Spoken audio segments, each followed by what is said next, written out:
Revelation 11:9 and 10. And they of the people and kindreds and tongues and nations shall see their dead bodies 3 days and a half, and shall not suffer their dead bodies to be put in graves. And they that dwell upon the earth shall rejoice over them, and make merry, and shall send gifts one to another, because these two prophets tormented them that dwelt on the earth.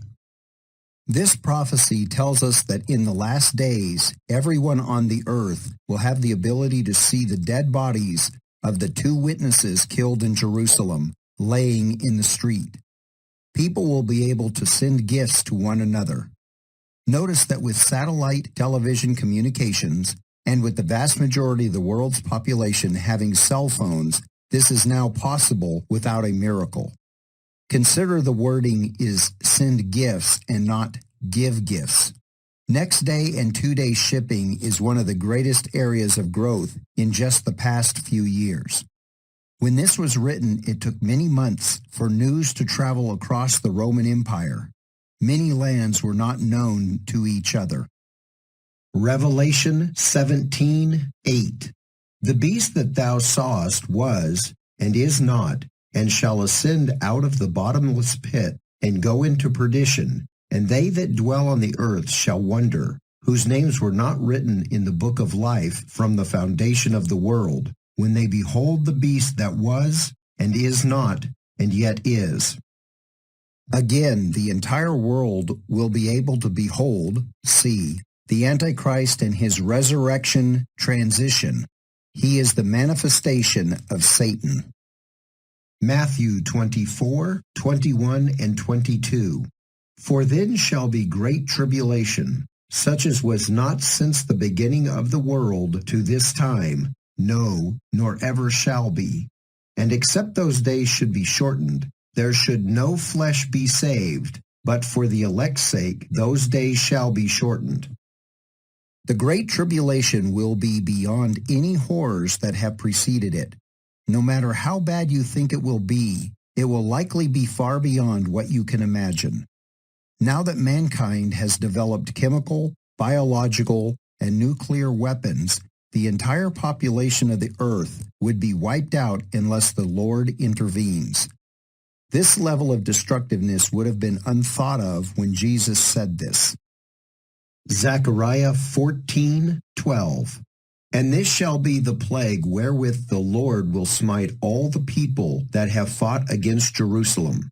Their flesh shall consume away while they stand upon their feet, and their eyes shall consume away in their holes, and their tongue shall consume away in their mouth. This prophecy reads like a description of the effects of atomic weapons, the ability to melt or vaporize a person while they stand, consuming them away before the body can hit the ground. Daniel 12:4. But thou, O Daniel, shut up the words and seal the book, even to the time of the end. Many shall run to and fro, and knowledge shall be increased. Daniel was given the prophecies of the last days. He was told to seal up the book until the time of the end. We are given a couple of clues indicating what technology will be available in the last days. Many running to and fro is not just the ability to go from town to town, but the ability to travel from continent to continent and across those continents quickly. The advent of the jet age has made all of this possible. The Internet and massive 4G and 5G networks has caused an explosion in available information made easily accessible. The amount of available information is doubling about every 5 years. Think about all the things that technology has made available, from maps to instant communication to on-the-fly language translation. Each of these is just a small piece of this increase in knowledge. Joel 3:9 through 14. Proclaim ye this among the Gentiles. Prepare war. Wake up the mighty men. Let all the men of war draw near. Let them come up. Beat your plowshares into swords and your pruning hooks into spears. Let the weak say, I am strong. Assemble yourselves and come, all ye heathen, and gather yourselves together round about. Thither cause thy mighty ones to come down, O Lord.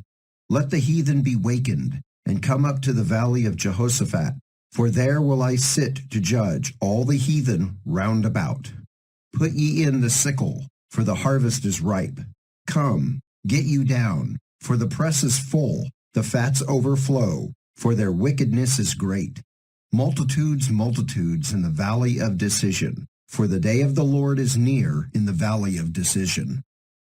This prophecy foretells the gathering of the armies of the world in the valley of Jehoshaphat. The ability to gather armies from around the world in the valley is a massive logistical feat, something that could not have happened when this was written. Revelation 16:14. For they are the spirits of devils, working miracles, which go forth unto the kings of the earth and of the whole world, to gather them to the battle of that great day of God Almighty. God will allow supernatural influence to convince the kings of the earth to send their armies to the Mideast. Revelation 18:11 through 18. And the merchants of the earth shall weep and mourn over her, for no man buyeth their merchandise any more.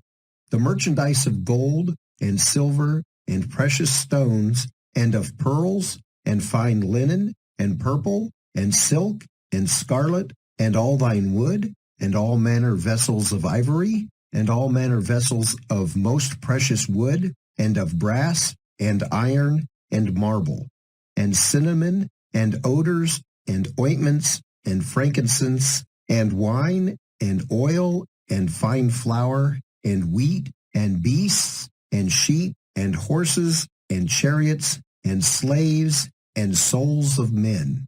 And the fruits that thy soul lusted after are departed from thee, and all things which were dainty and goodly are departed from thee, and thou shalt find them no more at all.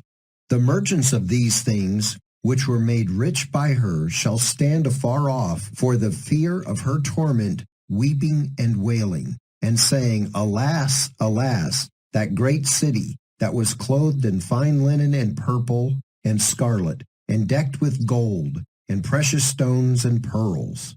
For in 1 hour so great riches is come to naught, and every shipmaster, and all the company in ships, and sailors, and as many as trade by sea, stood afar off, and cried when they saw the smoke of her burning, saying, What city is like unto this great city? This passage describes the incredible wealth that will be available in the last days. Note that the merchants of the earth would indicate there is worldwide trade in the last days. When this was written, trade was limited to a few routes.